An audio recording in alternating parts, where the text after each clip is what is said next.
Mind boggling हो जाता है। और ये देखिए, जंग की कड़वी हकीकत हम आपके सामने लेकर आ रहे हैं। यहां पर जंग को अलग अलग चश्मों से तो देखा जाता है, लेकिन जनरल मैस्टन, आप अपने तजुर्बे के आधार पर कैसे आंक रहे हैं ये युद्ध? क्या निर्णायक मोड़ पर आकर खड़ा हो गया है? इजराइल कह रहा है, जो धमकी दी गई है, 11 लाख लोग दक्षिण गाजा चले जाइए, हम ज़मीनी कार्रवाई करने वाले हैं। ज़मीनी कार्रवाई होगी, वहाँ पर 34-35 हज़ार आतंकी पहले ही छिपे बैठे हैं, तो खूनरेजी तो होगी, मासूमों का भी खून बहेगा। संदीप, ये निर्णायक अभी स्थिति में तो ये युद्ध आया नहीं है और इसके कई कारण हैं। पहली बात, ये बहुत बड़ा कॉम्प्लेक्स युद्ध है। इसके कारण है होस्टेजेस, और ये जो वहां पर पैलेस्टीन सिविलियंस है उनकी इवैक्यूएशन, कोलैटरल डैमेज और इंटरनेशनल प्रेशर होएगा, यूनाइटेड नेशंस है, तो ये सारी चीजें हैं जो इनके सामने हैं। और ग्राउंड की हकीकत ये है कि ये पूरा बिल्ट अप एरिया में इनको लड़ाई करनी पड़ेगी, जिसमें आपके दोनों रिपोर्टर्स ने भी बताया है कि वहाँ टनल का इफेक्ट, टनलिंग वगैरह भी है, और बिल्ट अप एरिया में वो घर मकान सबका इस्तेमाल करेंगे फाइटिंग के लिए। तो एक कॉम्प्लेक्स ऑपरेशन है, ये कोई आसान ऑपरेशन नहीं है। अमूमन तौर में मैकेनाइज्ड ऑपरेशन जब होते हैं वो खुले इलाके में होते हैं, और आर्मर टैंक्स तकरीबन एक एक ऑपरेशन में तकरीबन 60-70 किलोमीटर का ऑपरेशन करके और वहां पर कार्रवाई कर सकते हैं। लेकिन यहाँ क्या है कि ये बहुत डेलिब्रेट ऑपरेशन होगा। अगला सवाल उठता है कब होगा, स्टार्ट कब होगा। देखिए, सब तैनाती है, लेकिन अभी पूरी कोशिश है हमास के ऊपर हर तरह से प्रेशर डालना। देखिए, यूनाइटेड स्टेट्स की भी डिप्लोमेसी चल रही है, और अभी ब्लिंकन तकरीबन 7 अरब देशों को उनके किंग्स ऑब्लिक हेड्स को मिल रहे हैं, और आज कतार और सऊदी अरेबिया को भी मिले हैं। कारण ये है होस्टेज को रिलीज करवाना। इसमें हमें याद रखना कि इसमें तकरीबन 14 अमेरिकन होस्टेजेस भी शामिल हैं और कुछ और भी इंटरनेशनल होस्टेजेस हैं। तो ये कम्प्लेक्स है। लिंकन चाह रहे हैं कि होस्टेज रिलीज हो, इजराइल का भी इंटरेस्ट होगा, लेकिन अब इजराइल कितना वेट करेगा, सवाल ये उठता है। क्या वो ये होस्टेज क्राइसिस के लिए वेट करेगा? मेरे ख्याल ब्लिंकन आज या कल तक इनको बता देंगे कि होस्टेज के लिए ये बातें हुई है, पॉसिबल है या नहीं है। अगर वो बोलते हैं पॉसिबल है, उसमें एक आध दिन का और डिले हो सकता है, कतार को और सऊदी अरेबिया को टाइम दिया जाएगा। नहीं है तो मेरे को लगता है कल या परसों तक ये ग्राउंड ऑपरेशन पूरा शुरू हो जाएगा। ये जो अभी थोड़ा सा इन्होंने रेट किए हैं, ये सारी स्ट्रॉन्ग मैसेजिंग है हमास के ऊपर कि नाउ वी मीन बिजनेस, अब आप कब तक करोगे।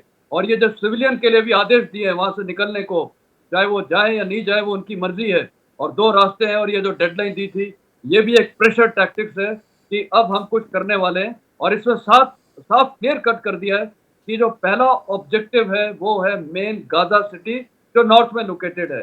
बिल्कुल। अगर मैं एक सेकंड जनरल मैस्टन, थोड़ा दर्शकों को और अंदाजा दें। देखिए, इलाका कितना बड़ा है, 40-41 किलोमीटर लंबा, 10-12 किलोमीटर चौड़ा।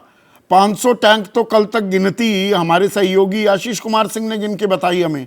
500 टैंकों की तैनाती, 80 से 90 हज़ार सैनिक। तो ऑपरेशन अगर अंजाम देने की बारी आई तो ऑपरेशन तो बहुत छोटा हो सकता है, पर नुकसान, तबाही बहुत ज्यादा हो सकती है। इन 2 पार्टों में फंसा हुआ है पूरा खेल। बिल्कुल,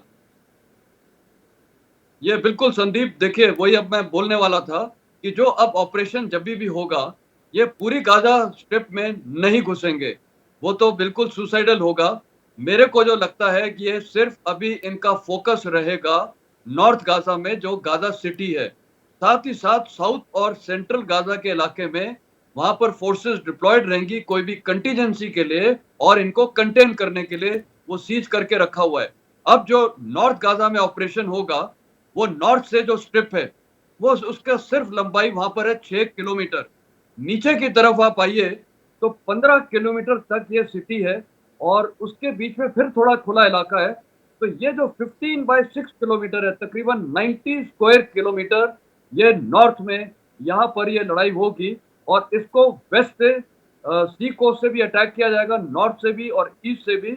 और तो आप कह रहे हैं अभी 24-48 घंटे का और थोड़ा शायद टाइम बाय किया जाएगा शांति के लिए कि भाई बंधक वापस कर दो। पर जनरल बिशंबर दयाल, एक second sir, general Maston, general Bishambar Dayal, आप पहले भी थे शो में और दीपक वोहरा साहब भी थे, तब ये था कि ये 2-4 दिन की बात है, पर अब क्या ये लंबा खिस्सा दिख रहा है यहां पर, जो ये जंग चल रही है और जिस तरह की अस्थिरता है? देखिए संदीप, इसमें कोई शक की बात नहीं है कि ये लंबा चलेगा, क्योंकि इजराइल के भी अस्तित्व की बात है। नेतन्याहू की अपनी शाख सब कुछ लगी हुई है। जब एक लीडर इतना हार्डलाइनर हो तो मैं समझता हूं वो अपने मिशन को कंप्लीट करे बगैर इस युद्ध को नहीं रोकेगा। और दूसरी तरफ जो हमास है वो भी इसके बाद उनका खात्मा है तो वो फिर ये सब खेल उनके लिए खत्म है। उन्होंने भी पिछले 15-20 साल से ब्लॉकेड होने के बावजूद भी उन्होंने अपना अस्तित्व बना के रखा है। तो मेरा मानना यह है कि लंबा खिंचेगा। और एक्चुअल में संदीप क्या है कि जो नॉर्थ, जिस गाजा से आप नॉर्थ से साउथ में भेज रहे हो, वो तो देखिए साउथ में तो आप 20/10 किलोमीटर 12 किलोमीटर रह गया। मतलब आपकी आज ऑलरेडी डेंसिटी, उनकी पॉपुलेशन जो है 6000 है उनकी डेंसिटी भाई, हाँ, पर स्क्वायर ऑलरेडी। तो किलोमीटर। क्या आप नीचे 10,000 12,000 आदमी एक स्क्वायर किलोमीटर में, और इनके पास ये 500 टैंक नहीं है। इजरायली आर्म फोर्सेस का टैंक कॉलम जो बहुत स्ट्रांग है, दे गॉट ओवर 2000 टैंक्स, 6 बड़ी हाईली ट्रेन्ड ब्रिगेड्स हैं। तो बात फोर्सेस की नहीं है, बात बहुत इम्बैलेंस है टेक्नोलॉजिकली, फोर्स वाइज। बात असली मुद्दे की है कि क्या इजराइल इंटरनली और अमेरिका रिकॉन्साइल कर चुके हैं कि भाई जो उनके बंधक बने हुए लोग हैं, क्या उनका बलिदान दे सकते हैं?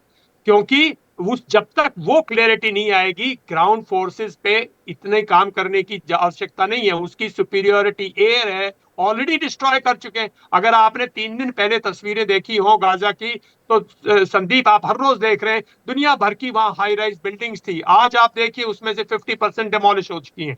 आज भी हम बात कर रहे हैं कि जो क्रूरता हमास ने की, लेकिन कोलेटरल डैमेज की बार बार हम बोल रहे हैं। कोलेटरल डैमेज तो ऑलरेडी स्टार्ट हो चुका है। हमास के अगर टेररिस्ट, कुछ आपने 50-60 टेररिस्ट मार भी दिए हैं, तो कोलेटरल डैमेज में देखिए ना कितना नुकसान हो रहा है। तो ये इसमें इजराइल रुकने वाला नहीं है। दुनिया में कोई किसी की आज से नहीं है। यूएन बिल्कुल डिफंक्ट बॉडी है, और मैं नहीं समझता कोई सीरियस प्लेयर है जो कि इस ह्यूमैनिटेरियन क्राइसिस को बचा पाएगा। तो ये वेल प्लान्ड जाएगा अटैक, डेलिब्रेट जाएगा।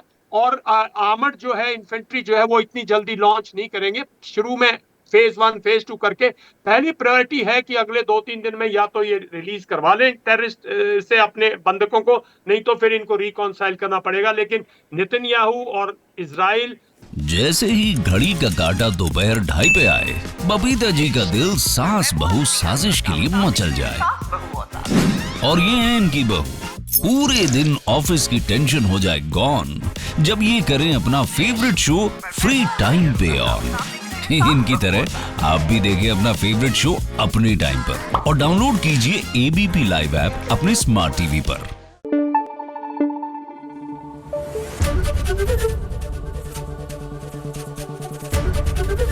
एबीपी न्यूज आपको रखे आगे।